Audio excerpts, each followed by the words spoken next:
just huge congrats on winning that MVP award, man. You had a monster season. Appreciate it, buddy. No doubt. Thank you. I understand you were born in Denver. Yes, sir. And is that where you grew up and went to high school as well? Yeah, born and raised. Went to Thomas Jefferson High School in Disappear Public School in Colorado.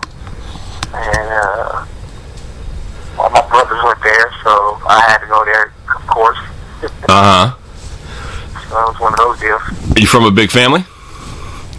Yeah. Yeah. 7 brothers and sisters. Oh, nice. All right. Who were some of your football idols growing up? Oh, shoot, man. I would say I love John Elway. Barry Sanders, of course. One of my favorite running backs is Barry Sanders. Uh-huh. John Elway, Barry Sanders, and my older brother, which name was Roger. He was a special kind of player, man. Everybody wants to do things he was doing in high school, and so watching him growing up was pretty special. Nice. I've always wondered, people growing up in Denver, do you have some type of like cardiovascular advantage of some sort, being growing up and getting used to the thin air? Everybody thought that. Yeah, I mean, I would like to think so. Whenever I played in Nebraska and we had to play at Colorado, I played at Colorado twice, and the years that I played there, I always felt good. Like most teams that had to go to Colorado had to adjust to the climate, Sure. And the elevation and stuff. But I was actually really good there, and I always had some of my best games in Colorado. So yeah. I would like to say so. I mean, I don't get tired as fast. Right. And some people do, and I like to keep going. Yeah. Getting the ball, Yeah. No, it seemed like there would have to be some type of advantage to growing up and getting. Yeah, I mean, you would think so, because you grew up there and you're conditioned there. I mean, all the years of my life playing any kind of sports, you had to run and you had to get used to it. Right. You would think, yeah. I never thought of that. Yeah, I've heard stories. Like that. What's that? I never thought of it like that, because even when we were going to Nebraska, we'll go to Colorado, and the coach was like, just for breathing, I knew people always thought of it like that, but it was never a problem for me when I played there. So yeah. It is like real thing. Nice. Now I've heard of stories like Frank Gore in the off season, he pulls tires filled with cement behind him and things like that. Do you have any like unique off season training things you do? I don't do anything as crazy as that. I really got into spin class. I don't know if that's necessarily a tough thing, pulling a minute tire, but I got into spin class this last off season. Very, very well. It helped me build my cardiovascular. Yeah, nice. So, I mean, because I was spin class. I don't know if you ever done it before. Like once, yeah. I mean, and it's tons of, so you're burning tons and tons of cardio, but you're trying, like I used to go there to try and get my heart rate as high as I can possibly get it. I got it well above 200 a couple times, just to get that feel, that your heart's beating, you're going as hard as you can, as fast as you can, and not only was that helping out my heart rate as far as, so when I got in the game, I could, my adrenaline rushing and all that, I could still, compete at such a high level, even though that I feel like I'm tired of breathing, I'm breathing wrong, it's just something crazy. I think the spin class helped me a lot. So that not only did it do that, but it got me more explosive, and it helped my fast twitch muscles. It just a lot of things that I did this off season, which 2 years in UFL was the difference this year, I think, in watching me play this year than last year. Interesting. So I'm wondering what you often before the play in a televised football game, right before the play, they zoom in on the running back's eyes, and you get that close shot. I'm kind of wondering, imagine it's a running play and you're about to get the ball. You're standing there, it's a few moments before it's going to be snapped. What exactly is going through your mind, or is it just one of those things where you just try to clear your mind completely?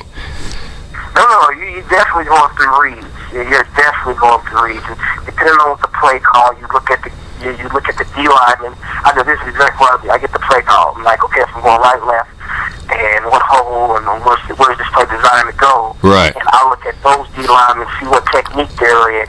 Because usually you watch some D linemen, you know what, if they're like a 5 technique, a wide line, they're slanting, or a 3 technique, that means that they got that gap, so that there's a backer that's gonna have this gap, and you kind of just look at those things. So I look from there to the D line. I look straight at D lineman, and then I look at where the linebackers lined up at, right, left, or the strong side, weak side, just to see how their flow is gonna be, judging that they see me going this way.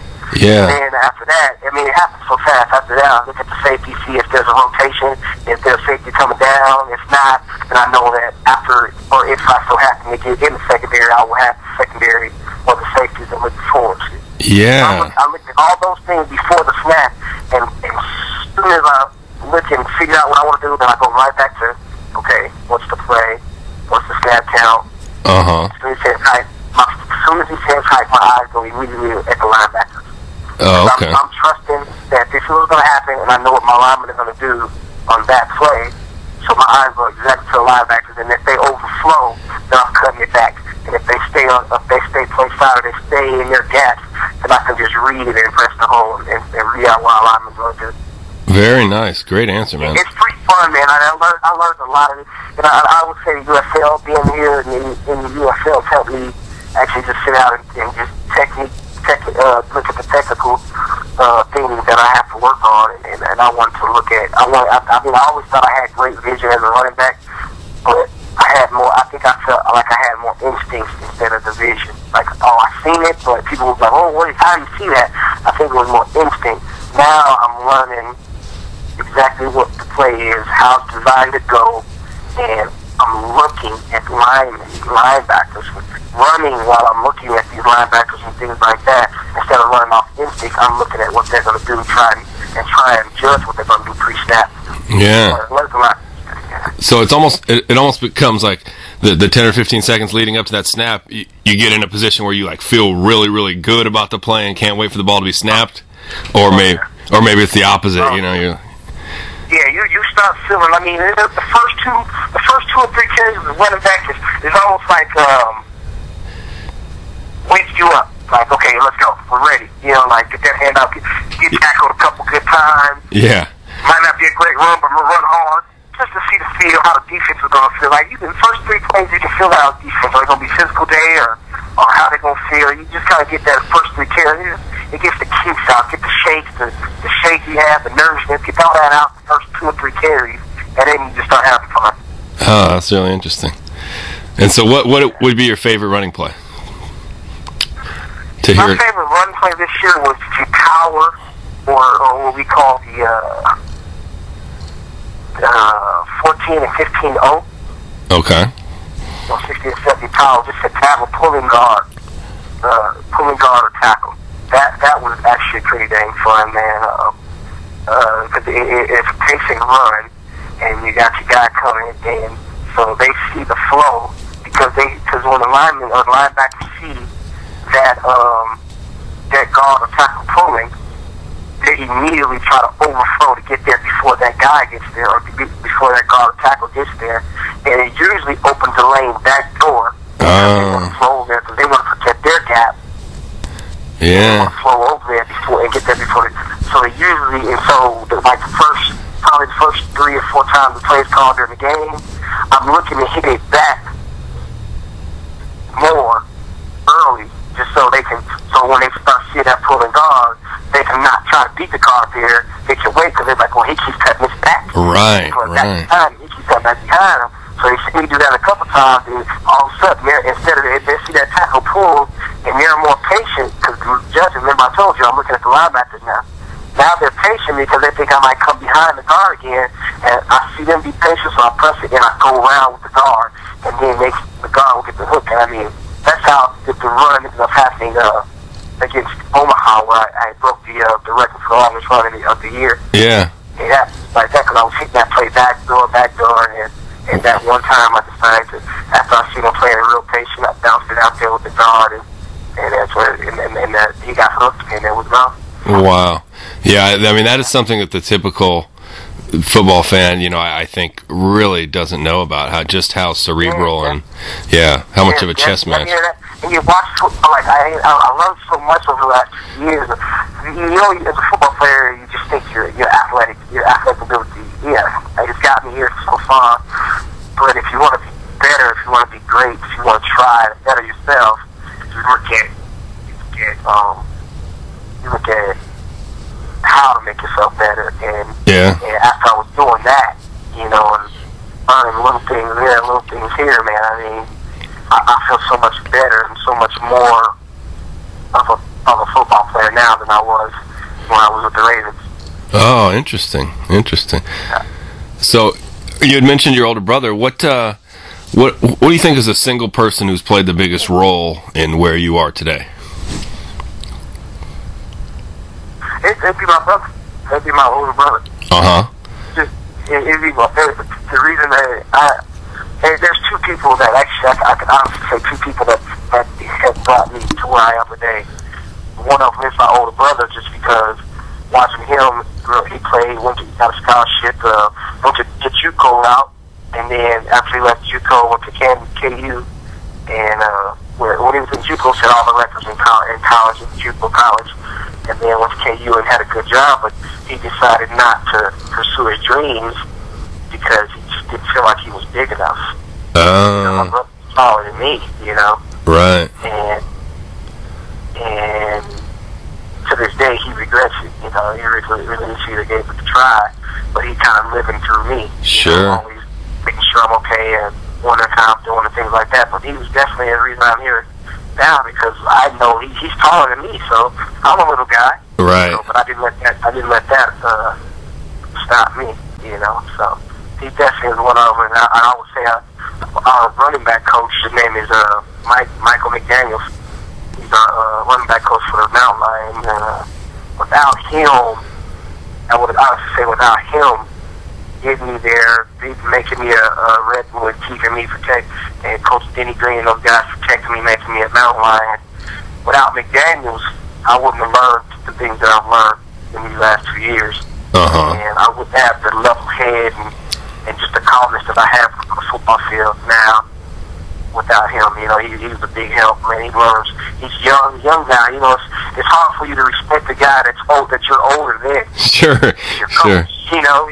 He's what, 27, and I just turned 28, so I'm older than him, but I respect him more than I respect some coaches I've had. Wow, yeah. Because not only is he knows exactly he knows his offense, he knows this thing in and out, but he also knows how to teach it to you, and he understands what you're looking at.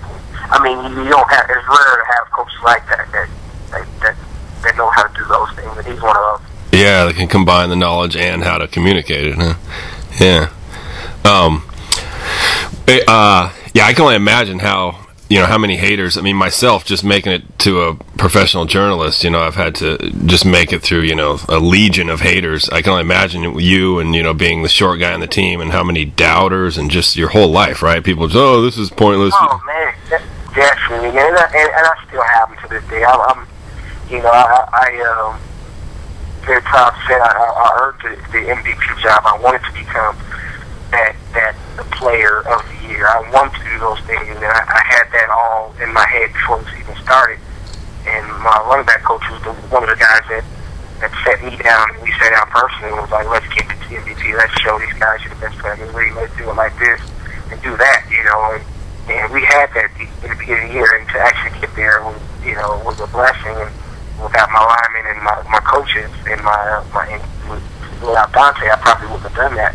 But then you look at it now, it's like, okay, best player in the league, what's next? Okay, I do want to get back to the NFL and get my couple of years in, whatever I got left. And you see guys getting taken that you beat out, so it's still like a downer thing that you're looking at, like, I think Dominique Rhodes just went to the Colts. Right. Booker just went to the Vikings, and I'm still sitting here and waiting and wondering if I'm gonna get a call. You know, it's one of them things. But that type of stuff fuels me. You know, Sure. I love trying to prove people wrong. You know. Yeah, I mean, I'd be shocked if you didn't. I mean, it seems like that's coming the next couple of weeks, huh? Oh yeah, you know, it makes me. Yeah, I mean, to the normal person, you probably could go into a tank. You know, especially if you feel like like I feel, you're gonna put your heart into it, and you wanna, you know, everyone does this to get back to the league, and sometimes, you know, I mean, I would like to go back to the league, but I'm enjoying Sacramento. You know, I love it. So, you know, if I can be back, I can be back. I'm happy about that. Absolutely. It's like when you see other people being taken, and you're not, you're kind of sitting there like, what's going on? Like, for me, I'm just thinking like, hey, congratulations to those guys. They obviously want them for some reason, and it is what it is. But whenever I get my shot back, I'm gonna prove a lot of people wrong. You know? Absolutely. That's how I feel. Yeah, absolutely. You're right, and it's also a situational thing. I mean, you know, obviously the Colts had some familiarity with Rhodes, and they're hurt. Exactly. They're hurting right now. Yeah. My age, you know? Yeah. It's funny when you get guys and people call you like, why are they taking him? Why did they take you? I talked to the coach, but to see they ended up going with Dominique, I kind of knew why. Like, come on, he played there. He was on a Super Bowl winning team that year. Right? Yeah. They need someone that knows their offense right now. Exactly. Dominique can go there right now and play for them today or tomorrow. Yeah, I could imagine. I have to go in there and sit for 2 or 3 days to pick up offense. I mean, I'm pretty good at picking offense up, but, you know, they still wouldn't have that trust that they have in another guy. Right. Yeah. All right, man. Well, I'll get you out of here on just a couple more here. So do you have a current contract with the Mountain Lions for next year?